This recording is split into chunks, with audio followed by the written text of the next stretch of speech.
Hey, Darren. So, Hey, Tom. Lamar Wilson. Lamar Wilson's not here, but Justin Robert Young is. Yeah. Len's here too. Hi, everybody. It's me. Len's singing. Can't forget Len. Lamar Wilson. All right, you guys ready? Let's go. Yeah. The Daily Tech News Show with Tom Merritt is powered by Patreons like you. From 5 cents to $50, every contribution helps Tom and company produce fresh episodes of essential tech news. To learn more and support the show, visit patreon.com/acedetect. And thanks for listening. This is the Daily Tech News for Friday, April 17th, 2015. I'm Tom Merritt. Joining me today, Darren Kitchen from hack5.org is here. How you doing, DK? Hey, I am awesome. Today is a very exciting day.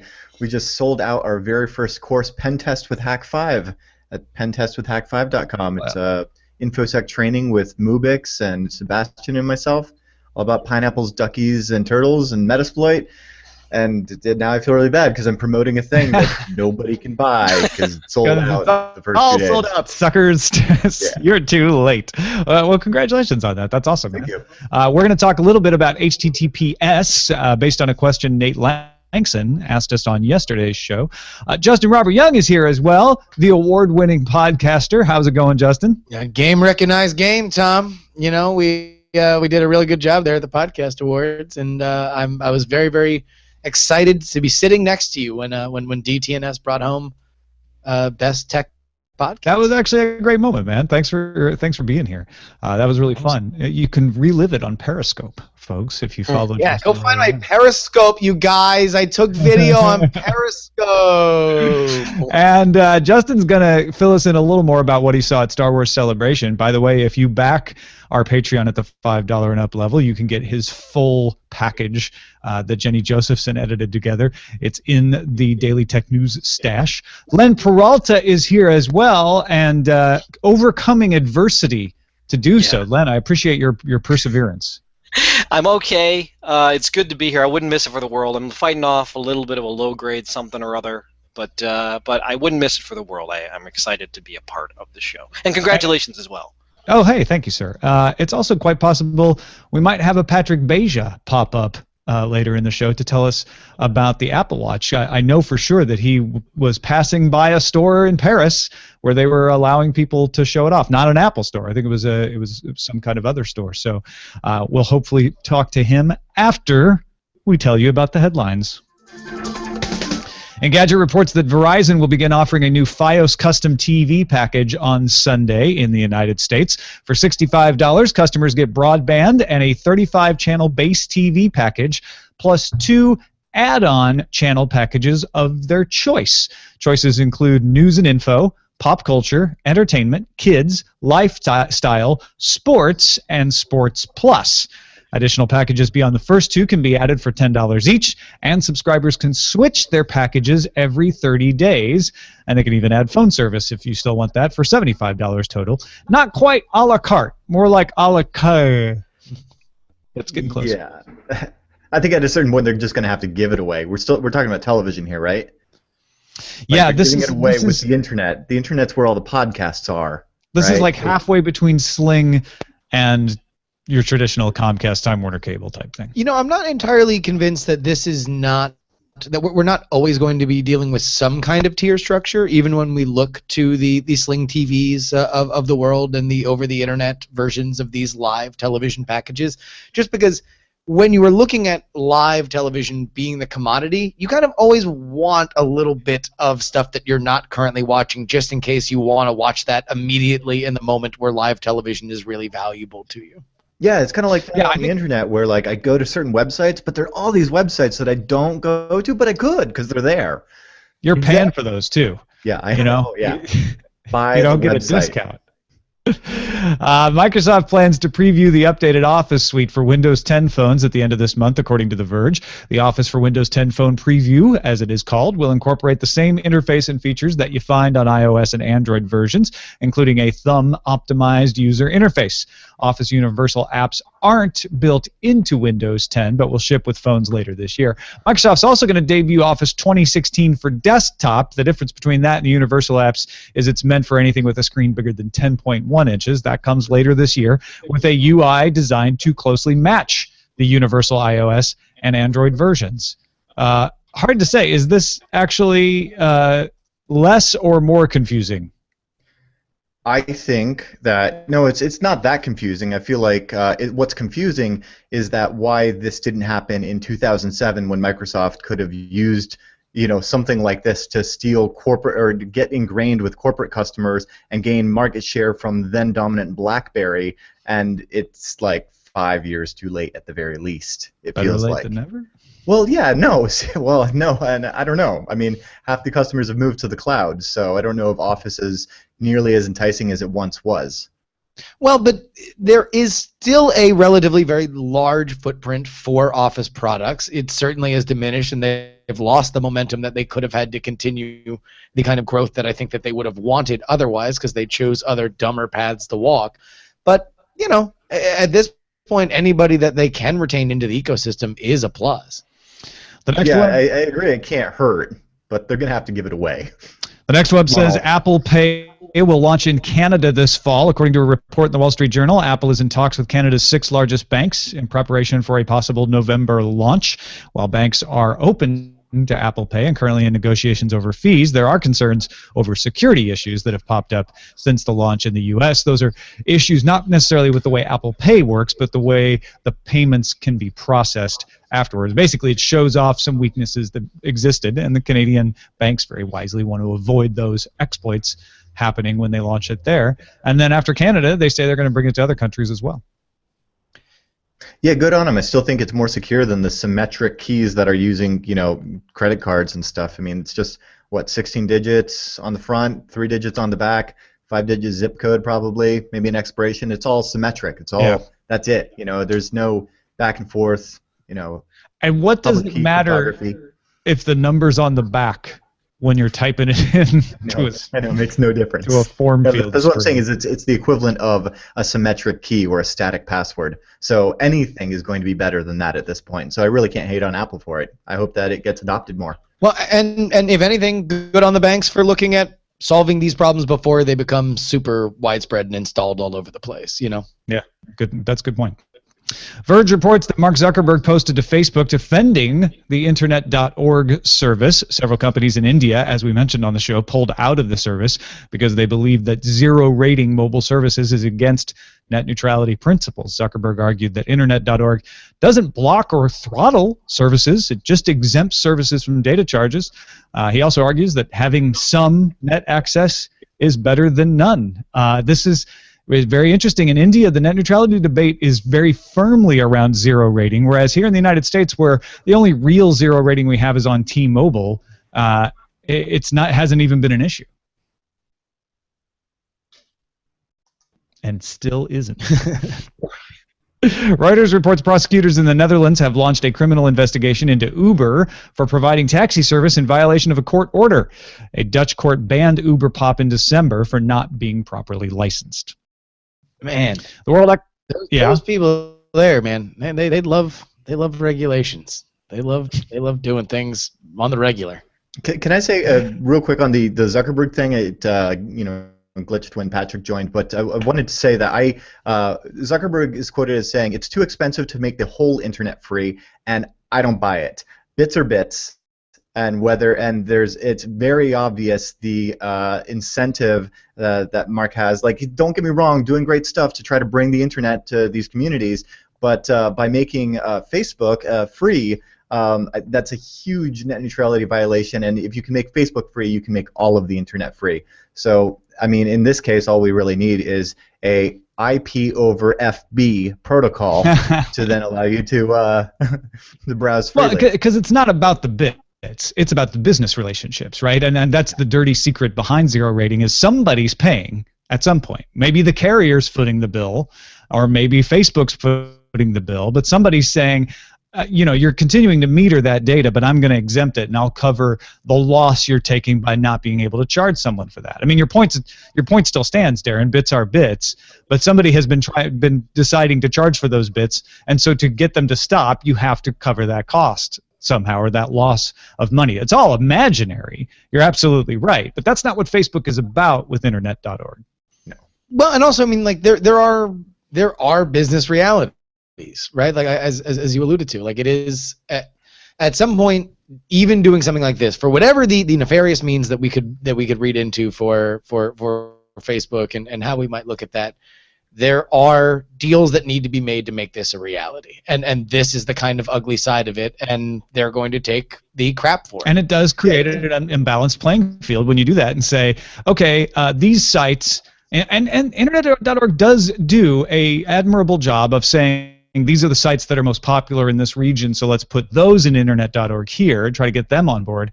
But they are picking winners, essentially. And don't get me wrong, don't make it sound, don't get the idea that I am somehow like against Internet.org as an idea. I think is really fantastic, and I also think that what Google is doing, experimenting with things like Project Loon, and then there's also some other hacker projects to do, microsats and deliver internet. I think that it's great to see this because it spurs innovation in independent infrastructure, and that's what we are desperately needing. So if it's going to take a little bit of this squabbling to get some people to be like, well, that's a really good idea, except why limit it to just Facebook and then go and do it better, then I'm all for it. Absolutely. That's a great point. The World Economic Forum's Global Information Technology Report came out Wednesday. It ranks Singapore #1 in its Network Readiness Index, followed by Finland and then Sweden. If you want to know what that index does, it identifies a country's capacity to leverage what's called ICT, information and communication technology. They base it on usage, the impact that IT is having in that country, the political and business environment. Rwanda ranked #1 in the world for government success in promoting ICT to its population. Armenia is the #1 most improved country since 2012. Yeah, go Armenia. And I rank Singapore #1 in vomiting merlion statues. Do they have a lot of vomiting merlion statues? We got one. That's more than I've ever seen before. That's more than I got, that's for sure. Time now for some news from you. These come from our subreddit at dailytechnewsshow.reddit.com. Captain Kipper and habichuelacondulce sent us the Verge report that WikiLeaks has published the complete Sony Pictures Entertainment leaks in a searchable database. This is what was taken by the attackers last fall. The controversy that led to the cancellation of the interview in theaters and then the release of it online, and then it went back into some theaters. 173,132 emails, 30,287 separate documents containing private legal opinions, as well as sensitive conversations between executives.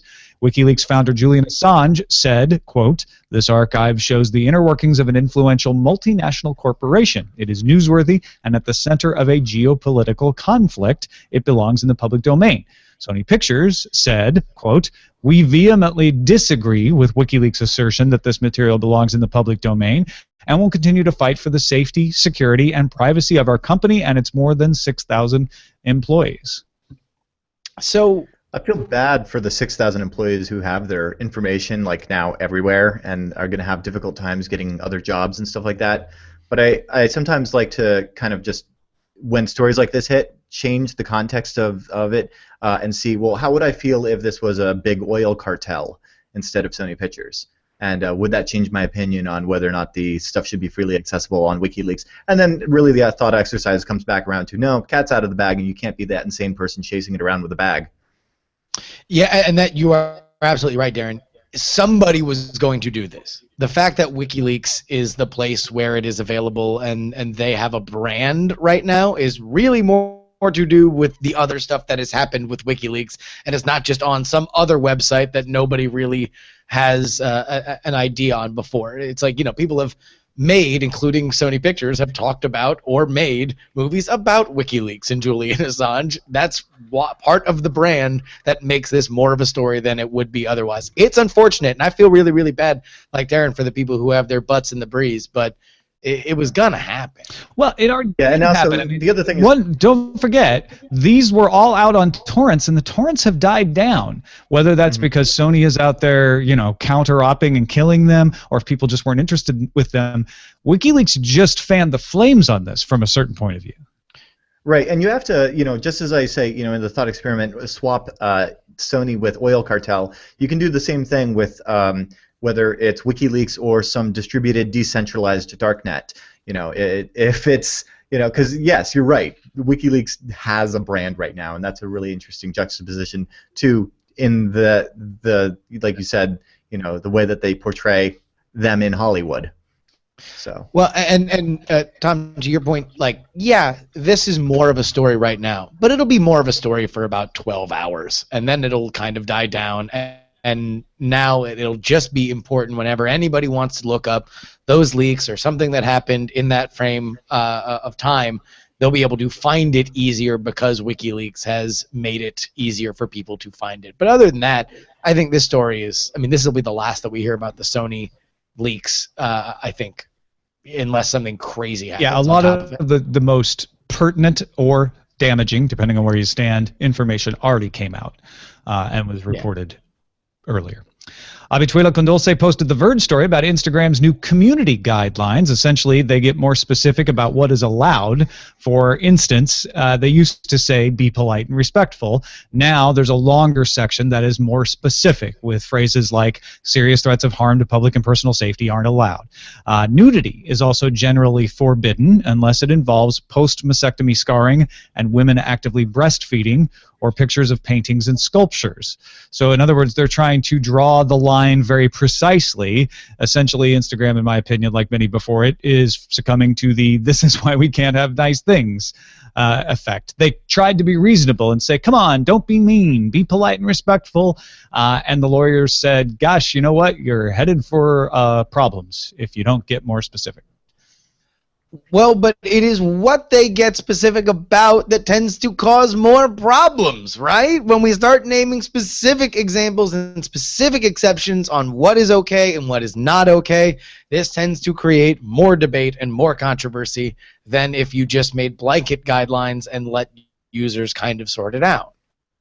Right, you could use technological means to let people filter, thumbs up, thumbs down, things that do or don't. Let an algorithm figure out if you're a prude, then don't show me your butt. But if I'm not a prude, give me the butts. Yeah, close-up butts not allowed. Apparently, I don't know why, but I guess and I get it. Some people don't want to look at butts. That's fine. I respect your right not to look at butts. But I agree with Darren. Having a filter like that might be a better way so that people can choose what things they have. That's how Google image search works, right? That's how Google search works. You can set your level of comfort. There's a moderate setting by default, but you can turn off the safe search, or you can set it to be even more strict and not show you a lot of things. So this is the difference between lawyers and people. And I know lawyers are people, but when they're acting like lawyers, Allegedly. They're not acting like people. Yeah. They are. Says, are you a lawyer, Justin? When lawyers are looking at this, they're saying we need to draw a strict line so that we know what we're liable for. If we're saying no buts, then that's great. Anytime there's a but on there, we're not liable because we said very clearly, that's not okay. And they're drawing a nice wide line to protect their liability. It's not about free speech. It's not about these sorts of things, which is why you then get the Instagram executives saying, well, hold on, we don't want to have some kerfuffle about a painting, so let's exempt paintings. And the lawyers say, okay, well, you can exempt paintings and sculpture. That's fine. We'll live with that risk. But, and so you get something like this that's actually not workable or reasonable. And that's always the way it happens, because somebody is out there always trying to push the line and saying, well, I think showing full-on frontal nudity of myself is polite and reasonable, and I don't care if other people get upset. There are two things at debate here in terms of Instagram. A, their continued growth. They want to make sure that they are always going to be a place for which moms and dads will let their kids, when they see the app on their phone, they're not going to delete it instantly. They want to be a family-friendly brand to a certain extent. And number two, before, if they got sued for something ridiculous, whatevs. They were a fairly small company. Now they are much larger, and they are tied to Facebook, for which people can send in crazy lawsuits just hoping to get a settlement, knowing that there's a big fat cash cow on the other end. So I get it, but it's just kind of hypocritical and weird. Yeah, I think Google does this really well with their filtering. When you think about there's the input and then there's the output, and you can't filter the input. That's the beautiful thing about the internet. For all of its beauty and all of its ugliness, in fact, it is that you can put whatever you want up on there. But Google filters the output. They give you that ability to have that. I don't want to see that. I check the box for safe search, and this is what we call safe harbor, right? They have that safe harbor because Google doesn't make the decision on what they're indexing. It's just whatever's out there on all the web servers of the internet. So yeah, I say never get into the business of policing the content. You open up a can of worms, and then does this change any of their standing as far as safe harbor? No, it probably doesn't, because what they're saying is this is the policy that we will react to when the community tells us that there is an offending picture. But they're essentially just drawing a line and then letting the community let them know when there's a violation. And that's the definition of safe harbors. They're not out there actively pulling things down. I think. Lawyers, write in and correct that. Allegedly. Finally, yes. No, allegedly they should write in. Oh, allegedly, yeah. Finally, this Sunday marks the 50th anniversary of Moore's Law. On April 19th in 1965, Cramming More Components onto Integrated Circuits by Gordon Moore was published in Electronics. Moore projected that over the next 10 years, the number of components per chip would double every 12 months. And by 1975, he turned out to be right. And the doubling became immortalized as Moore's Law. And it has not, by all consensus, been violated yet. Everybody keeps predicting that next year will be the end of Moore's Law. No. So far, next year has not arrived. Next year is the year of Linux on the desktop, Tom. Don't confuse the two. And Spectacle Fest. Oh, and Spectacle Fest. Yes, I'm signed up for next year. Yeah. And that is a look at the headlines. All right, Patrick Beja did arrive. Thank you for patiently waiting, Mr. Beja. So where were you walking when you saw the Apple Watch? I was just walking in the street. It was amazing. Moore's Law is every 18 to 2 years, by the way, not 12 months. Nope, that's what he wrote in his original article. Okay. All right, never mind. Just quoting the article, and I said the 12 months. All right. Okay, fine. You get this one, Merritt.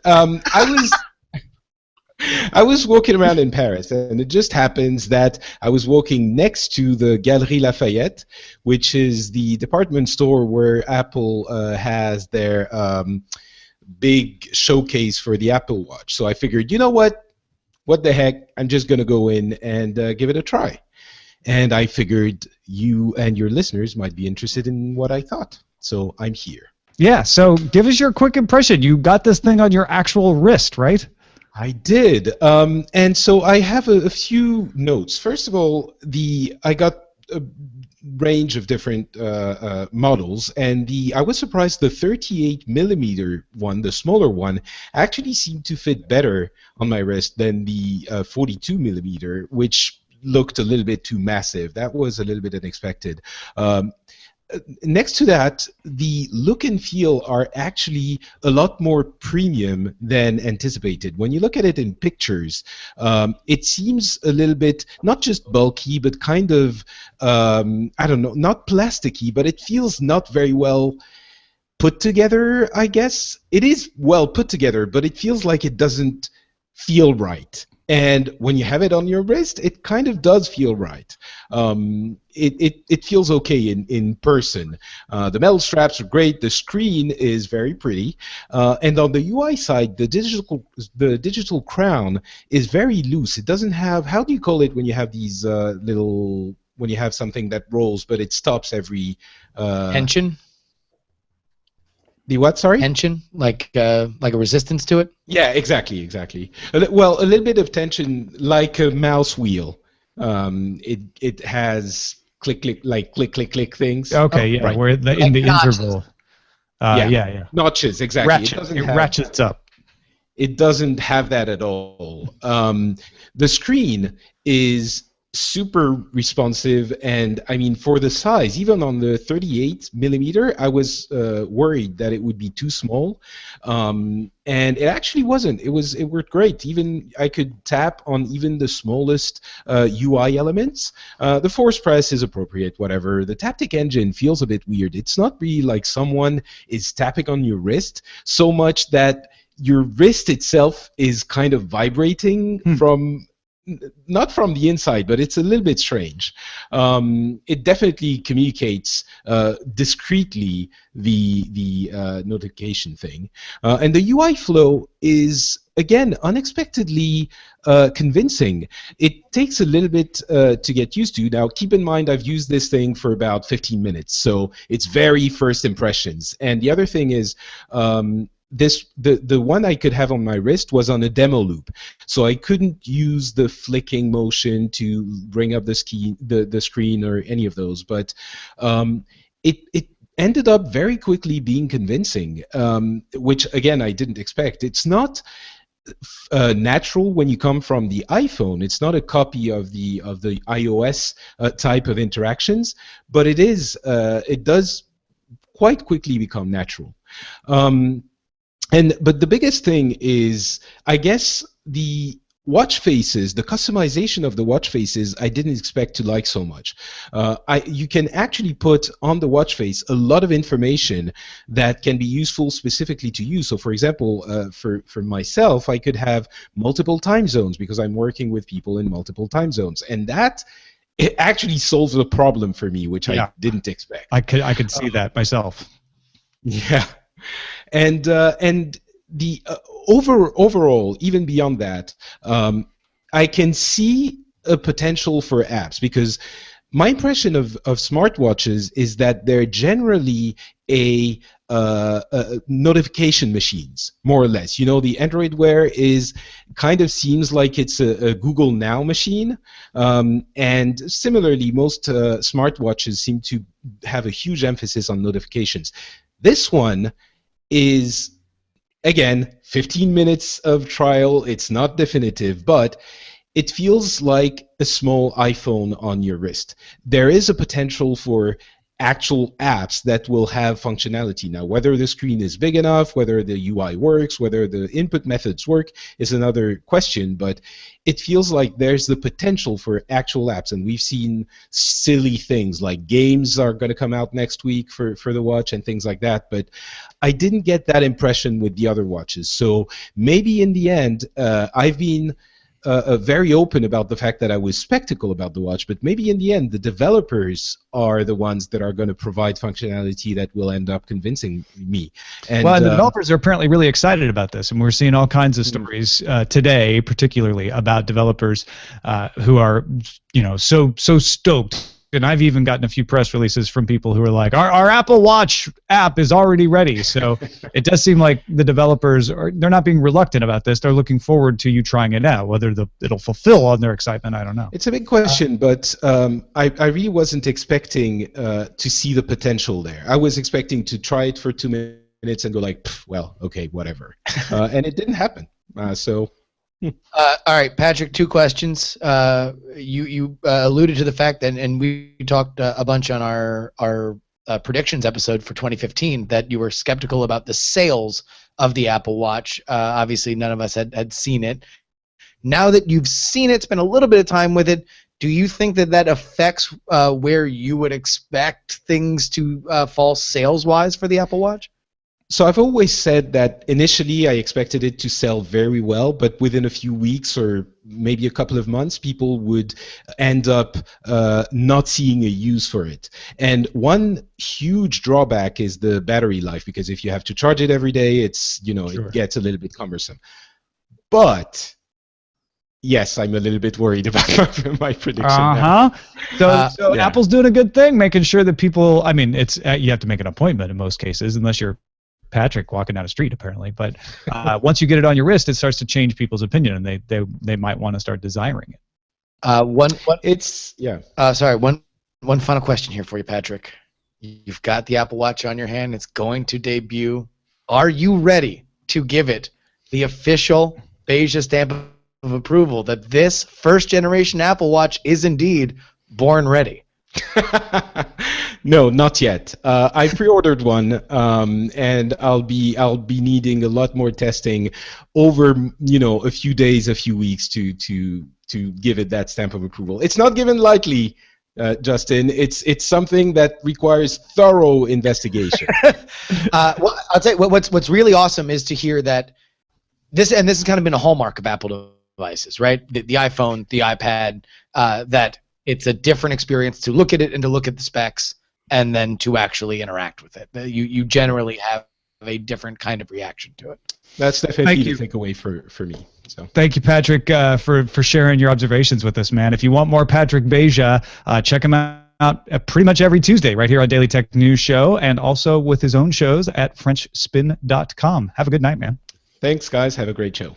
See you, Patrick. Now, we move along to a question Nate Langston asked us yesterday. We were talking about the fact that Netflix is going to implement HTTPS on all of its streams, that Mozilla is going to start implementing call-outs for sites, deprecating basically sites that aren't HTTPS. And Nate asked, why do I need HTTPS on sites where I'm not logging in? He's like, I get it when I'm sending information into a site, but a site that's purely flat, like why do I need it on all sites? Well, we got 4 responses, and then I want Darren to explain what he thinks about this. First, Alan said, I'm all for HTTPS, but deprecating all websites seems like overcompensation. Why should government sites, marketing sites, other non-personal information-based websites be encrypted? Seems unnecessary. And Jacob said, HTTPS isn't always needed on every site you visit. Our company works on mostly small to medium-sized businesses as well as local governments like park districts and villages. Very few of these sites are interactive and would require HTTPS as they don't allow much, if any interaction from the user. On the other side, Adam in Louisiana said, it's much harder for a bad guy to find sensitive information within a huge set of data if the entire thing was encrypted. If we only encrypted valuable data like email and banking, then we would be highlighting only the data we want to protect, making it much easier for them to know where to begin their attack. And Ben added that Steve Gibson over at Security Now on Twit has said that the more encrypted traffic there is going over every router and link on the net, the better, because it makes mass spying and snooping an order of magnitude more difficult for both government and private entities. In other words, it turns most of the traffic on the net into pseudo-random noise, which improves things for everyone from a privacy and security standpoint. Okay, so Darren, where do you stand on HTTPS? I know, encrypt all the things, and why? Sure. Well, I mean, first of all, it should be known that there's okay, so there's a little bit of a danger in unencrypted internet in that, like as you pointed out, some of those people are like, oh, well, why do I need to encrypt this? It's just some static site. You know, I'm here on Wikipedia, and I went to the non-encrypted. I didn't go to the HTTPS Wikipedia. I pulled up Thomas Andrew Merritt was born in Greenville, Illinois, and hates puppies. That's really interesting. I didn't realize you hated puppies. I love puppies. Why would it say that? No, it says it right here. You see, that's the thing, is because it's unencrypted and it can go through, devices that enable things like man-in-the-middle attacks that, make it really easy to kind of alter the code in transit. Allows you to not just like alter what's on the page, but also like inject JavaScript to capture keystrokes and other sorts of fun things. So no, there's a definite reason why all of the web should be encrypted, and a point of then it makes it harder for the the spying of everybody. That's cool. I'm a huge proponent of encrypt all the things. PGP, encrypt your kitten photos and your emails. Just to make it a little harder, but I think what it comes down to, as far as like the Netflix story, is that they are addressing one of the 2 major roadblocks in TLS/SSL. Let's just call it HTTPS adoption everywhere, and that is 1, it's expensive, and 2, it's complicated.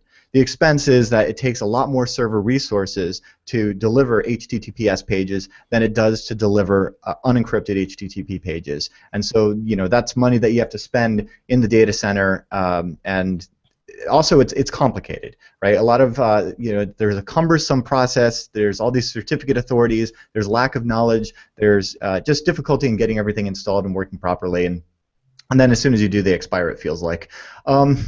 So Netflix is addressing this expense problem and kind of like leading the way and saying like, no, we can have a fully encrypted web. Look, we bit the bullet and did it, and now everything, it's not that big of a deal. So that kind of like nullifies that.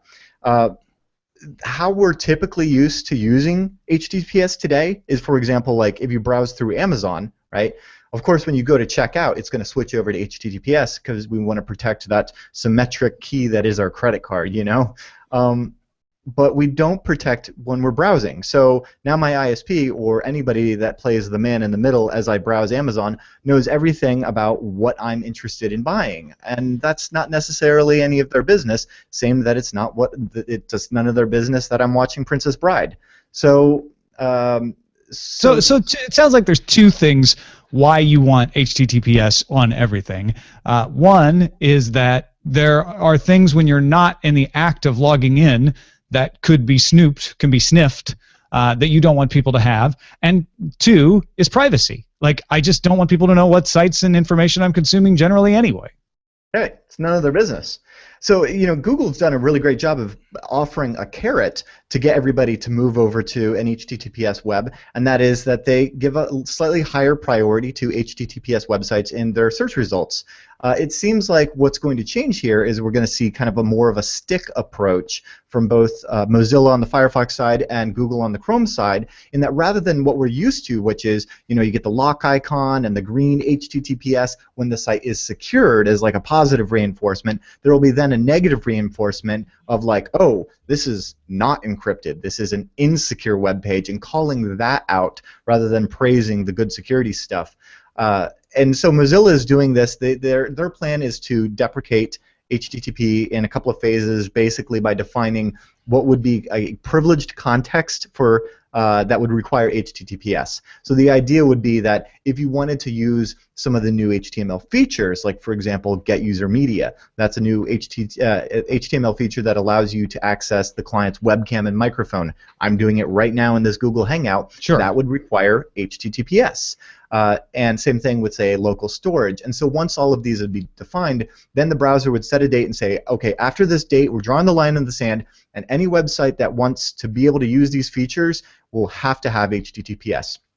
So that's scary because it's complicated and cumbersome to deploy, and it's expensive. Thankfully, those things are getting better. I don't know what's going to fix the expensive part, but at least a lot is being done on the expense part, in that back to Mozilla, both Mozilla as well as Akamai and the EFF and Cisco have teamed up.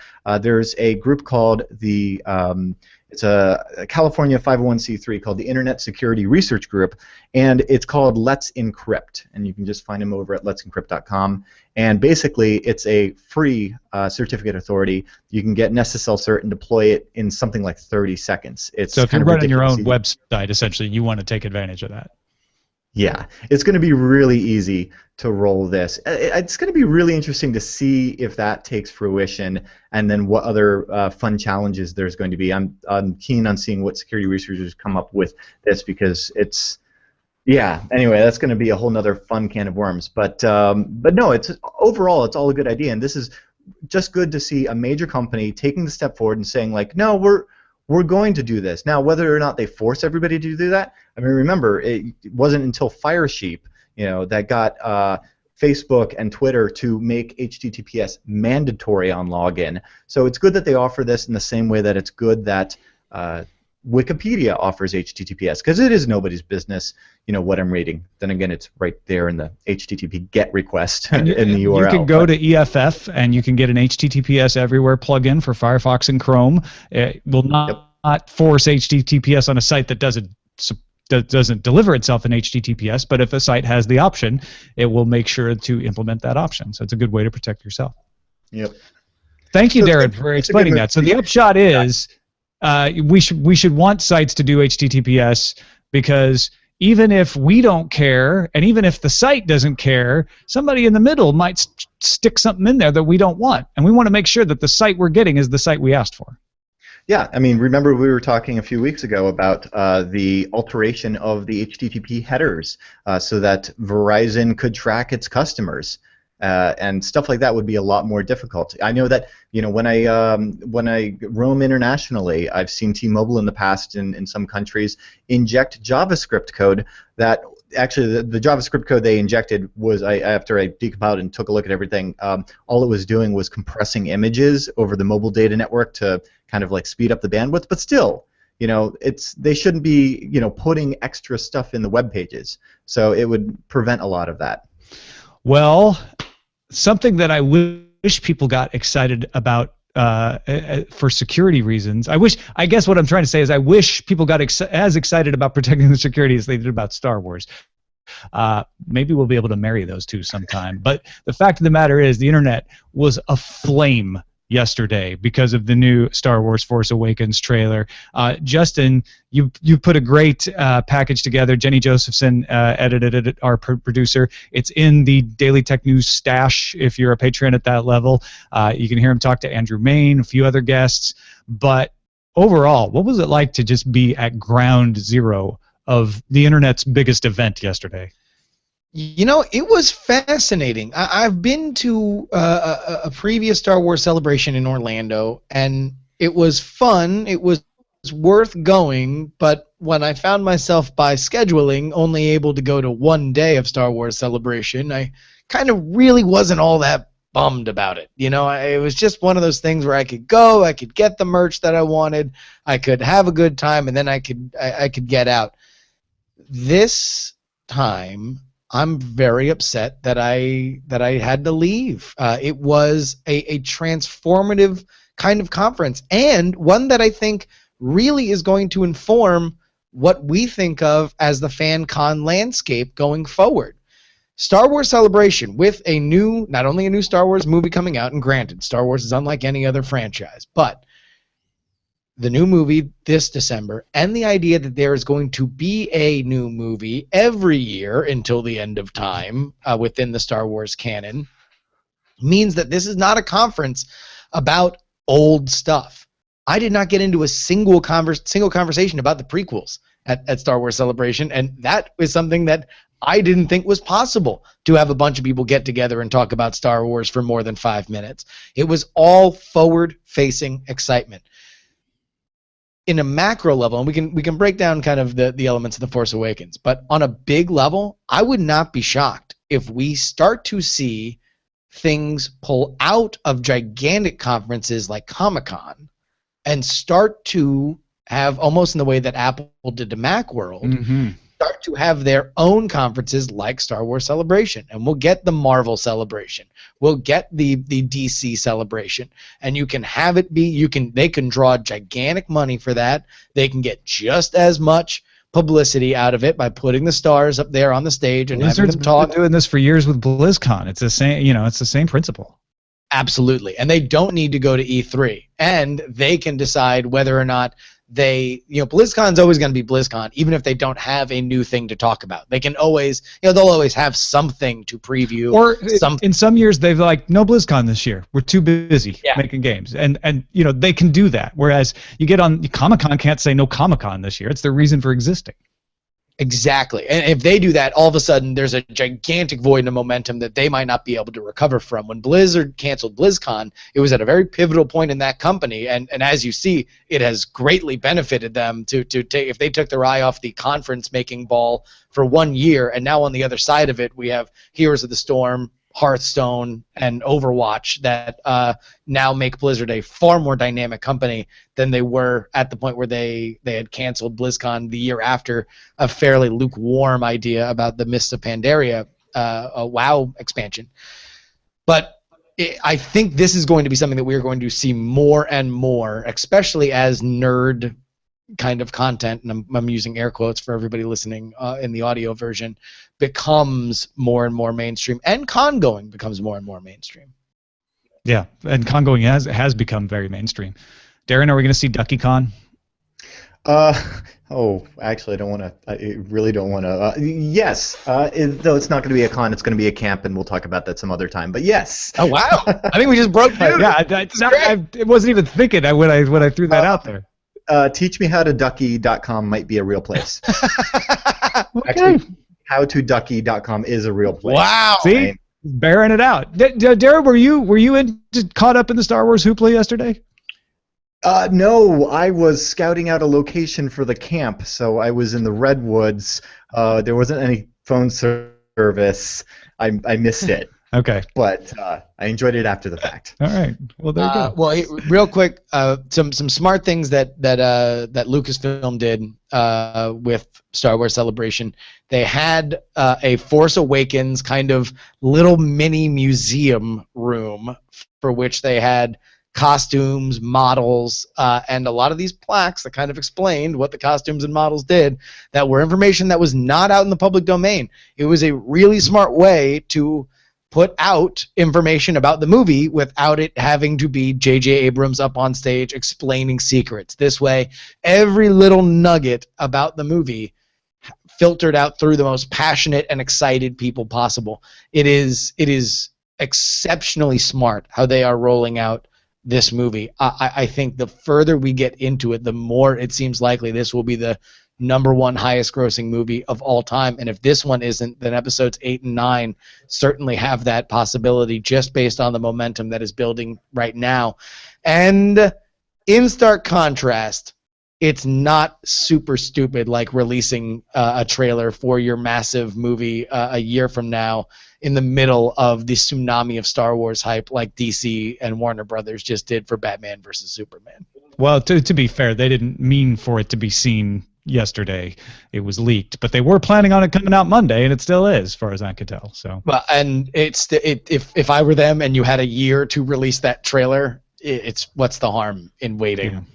Waiting a few weeks. Too. All right. Before we get to Len, real quick, our pick of the day comes from Peter, who stumbled upon this at 3 a.m. this morning and could not wait to get time to dig deep and get a feel for the depth of the new product. It's Slack. He found api.slack.com/web. That's the Slack web API that allows you to build applications that interact with Slack in more complex ways than the integrations that you and I can do from within the Slack client or from within the Slack configurations. In other words, you can make your service work with Slack. If you don't know what Slack is, it's essentially a communication tool for teams. And those teams can be very big or they can be very small. We use it for Daily Tech News Show. Frog Pants uses it for the whole network. Veronica and I use it for Sword and Laser with our editor. And Peter uses it for Polymer, the programming language. He said, I've been coding Polymer for a while on a hobbyist level and recognized the Legoing of HTML tags makes web tech fun again. He says this communication platform is something worth checking out. He's even started his own team with the positive feeling that he's going to be part of a team that's going to be doing this sort of stuff soon. So thank you, Peter, for pointing out something that's one of my own picks as well. We love using Slack here. So there you go, slack.com. If you've got a team that's looking for a great way to collaborate and keep in touch and communicate, check it out. It's got web interface, desktop clients, mobile clients, slack.com. Send your picks to feedback@dailytechnewsshow.com, and you can find my picks at dailytechnewsshow.com/picks. Before we get to Len, thank you, Darren Kitchen, hack5.org, hak5.org, for all of the official announcements, all the shows, Metasploit Minute, Tech Thing, so much good stuff over there, man. Yes, and now Pen Test with Hack5, so hopefully we will have another course date soon, but otherwise, yeah, stay tuned for that. It's going to be fun stuff. Teaching all the hacking and pen testing and red teaming. It's fun. Teaching how to... Justin Robert Young, say it again, sorry. Nothing. I was just saying we're teaching how to ducky. Teach you how to duck. Learn how to ducky, people. Teach me how to ducky. And then you can enjoy and relax and entertain yourself with Night Attack at nightattack.tv, or perhaps one of the other fine projects that Justin Robert Young works on.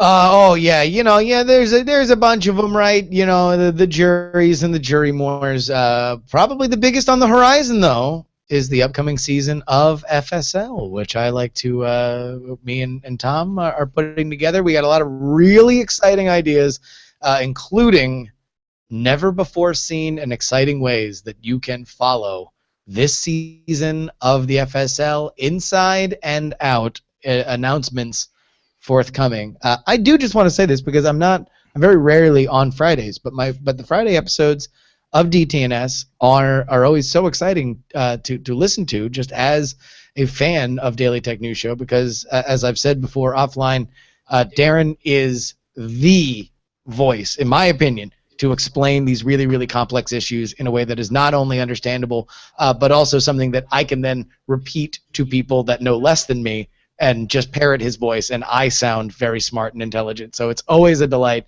to be on, or it's a delight today to be on Fridays, as well as the amazing and magnificent art of Len Peralta. Well, there you go. I 100% agree with all of those sentiments. Len Peralta, what have you been drawing? Well, I wanted to touch base with about Star Wars, and and the Star Wars celebration. Watched it live online, and I don't think all of us were really touched by the trailer. I saw a lot of comments online about people were choked up. They were crying about the trailer, and that's a little bit of what And I've been a big fan of Star Wars forever, and I'm really super excited for this movie. For the baseline was down a little bit. I wasn't really that into it. Now I am totally into it. So today's drawing is basically a look at how people felt when at the very last line of that trailer, when Han Solo comes out and says, "Chewie, we're home." This is the DTNS Force Awakens ugly cry, where everybody is in total despair because they're just a mess. It depicts Tom and Justin and Darren and Patrick and Jenny, and it says, "Chewie, we're home," and then you, Tom, are saying, "They're home." Darren's got a Wookiee suit. This is how I think everybody felt. I did not personally cry, but I definitely teared up. A little bit. I was like, "Oh my God, it's my childhood." We actually talked about it I was a guest on the 404 with Ayaz Akhtar and Sarah Lane this morning, and we talked about this. And Sarah and I had exactly the same. Like, it just made us feel like we were seeing old family members or something. Yeah, again, yeah. crazy. I'm really super stoked to see this. I can't wait till it comes out. Who's down in the bottom right there with the Apple Watch? That's that would be Patrick Beja. Beja. Not. Of course. And he was not. It's not that he's looking. It's not like he's looking at when can I go home. I think maybe he's worried, what comes out first, the Apple Watch or Star Wars, and he's sad that the Apple Watch comes out first because he wants to see Star Wars. That's great. LenPeraltaStore.com, folks. If you want to just at least get a look at it, you can purchase it there as well, or get all of Len's stuff if you back him on Patreon. Yeah, patreon.com/Len. And thank you to our patrons who are helping us make DTNS better and better. We keep trying to strive to live up to your faith in us. So thank you to every single one of you who supports the show and sees the value in it. dailytechnewsshow.com/support for more. Our email address is feedback@dailytechnewsshow.com. You can give us a call, 512-559-DAILY, 593-2459. Listen to the show live at alphageekradio.com and visit our website, dailytechnewsshow.com. We'll be back on Monday with Eric Franklin from CNET. Talk to you then. This show is part of the Frog Pants Network. Get more at frogpants.com. Diamond Club hopes you have enjoyed this program. Supersize show. Yeah. Hey, real quick tidbits for the after show people. Talk to Anthony Carboni, who's doing the live broadcasts on StarWars.com right now, and he's doing a really great job. Oh, yeah. No, he was kicking ass yesterday. It was so fun to watch. And also got to hang out on the Cantina set, which was just nice. But Kathleen Kennedy, J.J. Abrams, Bob Iger all have Apple Watches. I saw Jason Snell pointed out the one that JJ was wearing on stage for his panel. I didn't realize that Kathleen Kennedy and Iger had Kathleen Kennedy and Iger, all first-hand confirmations after interviews with Anthony Carboni. So for whatever you want to read into that, I mean, certainly they all have relationships with Apple on some point. Carboni's a slick dealer. Was he able to lift one off the wrist? No, he wasn't. Although apparently, I don't know how much tells out of school I should be telling, but there was a very funny story he told about being warned very specifically about asking lens flare questions to one of those three. I won't specify which. I can imagine. Were they edition versions of the watches? There was a were they edition? Were they gold? Yeah, is what Len was. I don't know. I don't think so. I think that they were all the plebeian ones that many of us will be getting. I actually got to run because I have a haircut or appointment in 2 minutes. But I love you guys. All right, man. Cheers. Yeah. I'm gonna go lay down too. There was a particular author on Sword and Laser where we were forbidden from asking a question about when his next work might come out. So I get that. Hey, Len, go lay down. Get some rest. Hope you feel better. All right, soon, thank man. you so much, guys. We'll see you next week. Oh, maybe not, because I'll let you know as it gets closer. All right. All right, man. Thank you.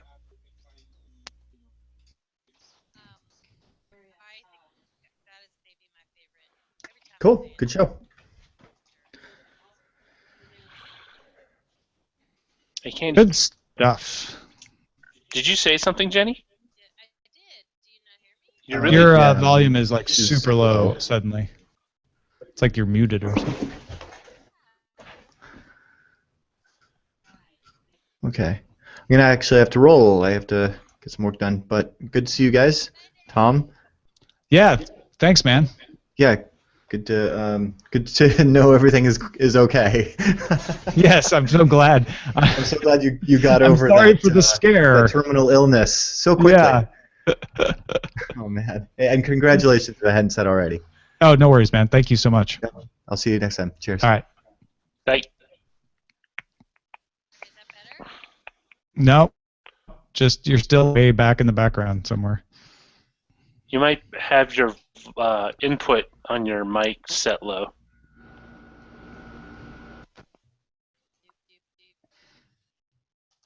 No, it sounds like a wire isn't properly connected. Yeah, it's not properly connected. Oh, there it goes. There we go. Now you're fine. All right. Yeah, something's shorted. You have something shorting because it's not working.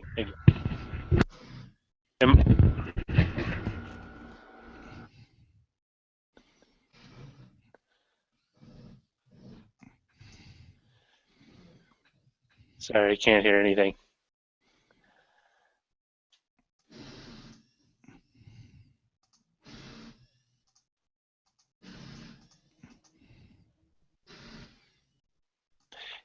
Does it connect to your Mac or your laptop with a USB connector? Try unplugging that from the computer and replugging it back in. Oh, guess not.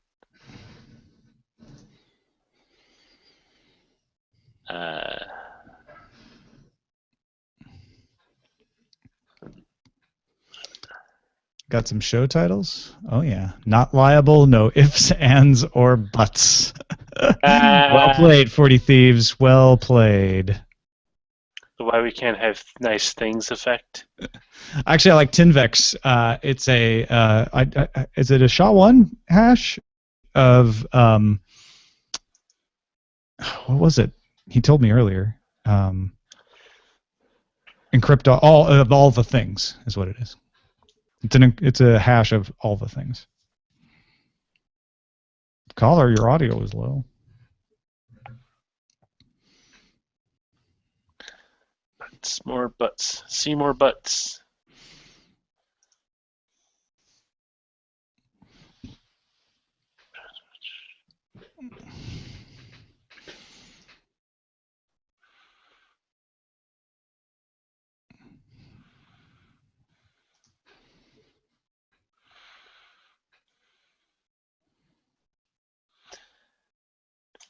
Icicle. You think it's the icicle? Maybe.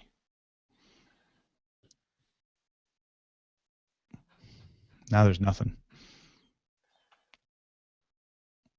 But I got the show notes in there. Okay.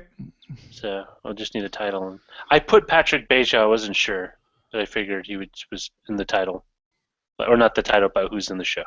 Oh yeah, he's in. Yeah, that's right. He should be in there. Haven't picked the title yet. Should I pick Not Liable, No Ifs, Ands, or Buts, or the hash of all the things?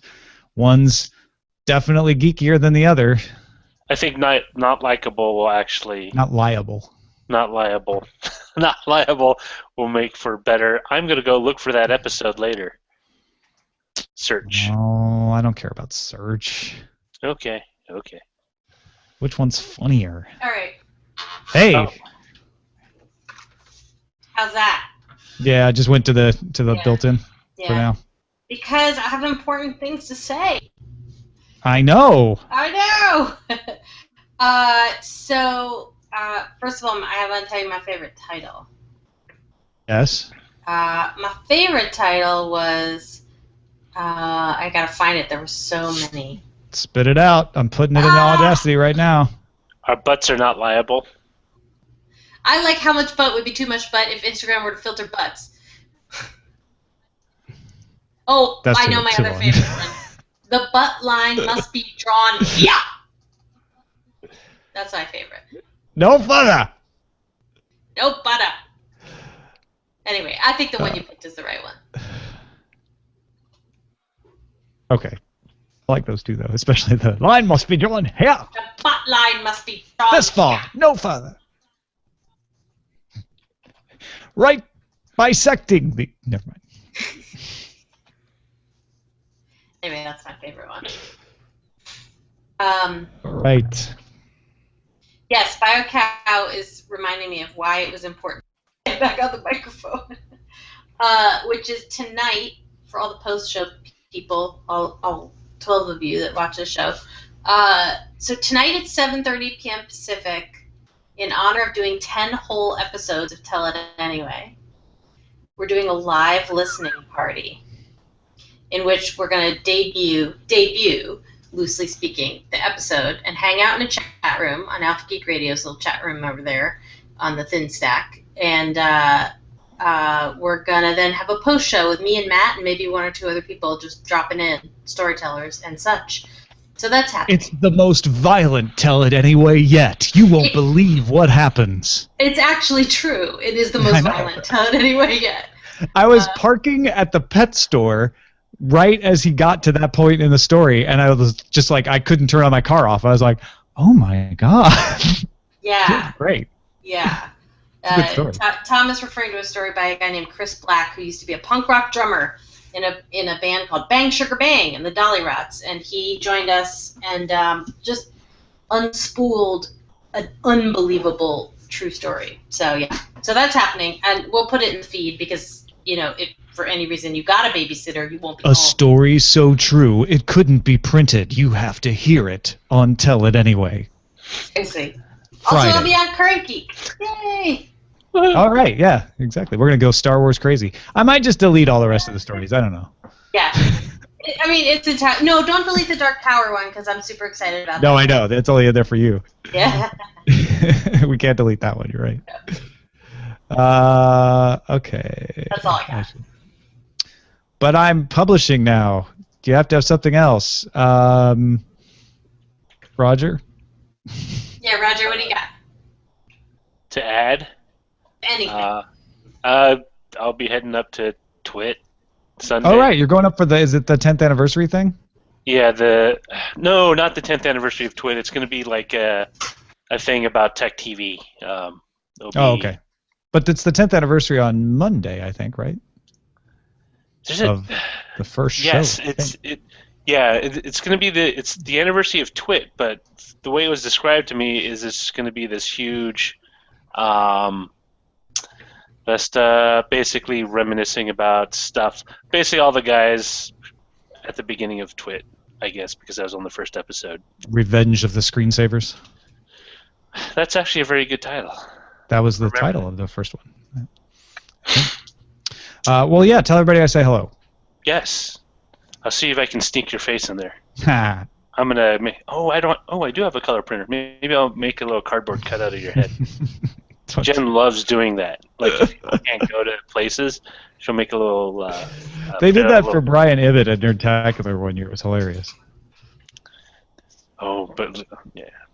Wait, there was a Nerdtacular where Brian Ibbett wasn't there?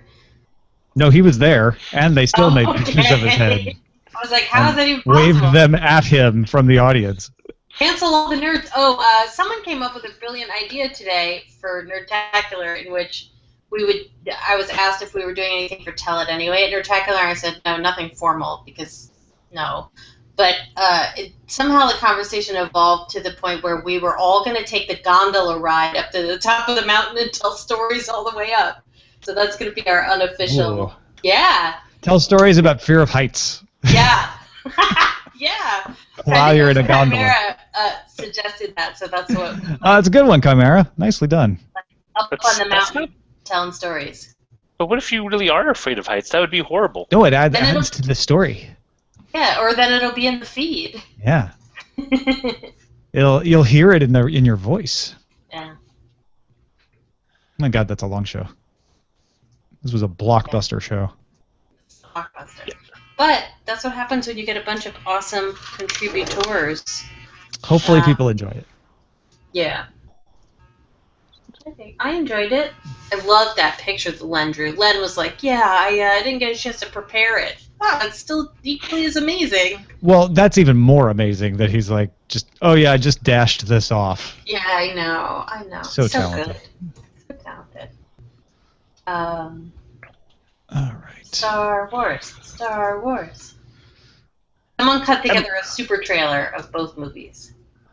I will say I'm more excited for Star Wars than I am for the new Avengers movie coming up. No kidding. Avengers 2, looks cool, but it totally looks like it was made to make money, in a way, kind of, and Star Wars is like, oh, finally we get to see a continuation of the story. Which is a better way to make money, frankly. Disney is not interested in... Well, they're both Disney. I can't play one Disney card against the other, so never mind. I just think that Avengers... I can't say that anything where Joss Whedon is involved is just designed to make money. My heart quails at that analogy, but I do respect that this is a billion-dollar franchise, and they're going to do what they do, and fair enough. But I just think it's because we've seen so much Marvel, and you haven't seen a lot of new Star Wars, and that's why everybody's more excited. It's pretty simple. It could be something as simple as that. But I think I get the feeling that it's there to make. And I'm not saying that it's a Josh thing. I think it's just the way the company that owns everything is thinking, because it's Josh, Joss. What did I just say? Josh. He gets very I'm sorry. You call him Josh. It's Josh. I'm sorry. I met the man once in person. I can't resist. It's my one thing. I'll try so hard not to correct anybody on anything. Listen, if Roger Chang gets mad at you for correcting him on something... I'm not mad. No, I know, you're not. That's what I'm just saying. You shouldn't worry about it. No, you're totally right. But I think it's because Disney or Marvel before then were cranking out so many movies. It really felt like how do we leverage all our stuff very quickly, and merchandise. Mm-hmm. Star Wars had that too. Star Wars was the second or third movie to really be a merchandising machine. I think the first one was Jaws. No, I think. Didn't Star Wars? Wait, which came first? I wasn't really so much alive. Jaws came out, I think, before Star Wars. Yeah, it did. And Jaws just pretty had close. Kenner paid a boatload for the license, and they made a lot of money for 8 years off that line. All right, folks. Well, I've been out of the post, and I just couldn't bear to tell you, but it's time. I have to go get ready for Current Geek. So, thank you for watching.